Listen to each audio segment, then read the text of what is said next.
ኢራንና አሜሪካ በትላንትናው ዕለት በኢራን አየር ክልል ላይ ተመቶ የወደቀውን ጀት አብራሪ እንግዲህ እየፈለጉ ይገኛሉ። ቤተሰቦች አካውንቱን ፎሎ ማድረግ እንዲሁም ደግሞ ቪዲዮን ኮፒ ሊንክ ማድረግ አይረሳ።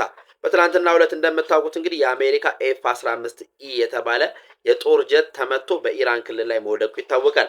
አሜሪካም ወዲያውኑ ነፍስ አድን ኃይሎቿን በመላክ የጀት አብራሪውን ማዳን ስትችል ከሱ ጋር አብሮ የነበረውን ሌላኛውን አብራሪ ግን ማግኘት አልቻለችም። ይህንንም ተከትሎ እንግዲህ ኢራን በአየር በምድር በተለያየ ሁኔታ እንግዲህ ይህንን አብራሪ እየፈለገች ትገኛለች። ለመደራደሪያም ይጠቅማታል ተብሎ ይታሰባል። እንዲሁም ደግሞ ለሚያገኙ ዜጎቿ ከፍተኛ የሆነ የገንዘብ ሽልማት ማዘጋጀቷን በስቴት ሚዲያ እየተናገረች ትገኛለች።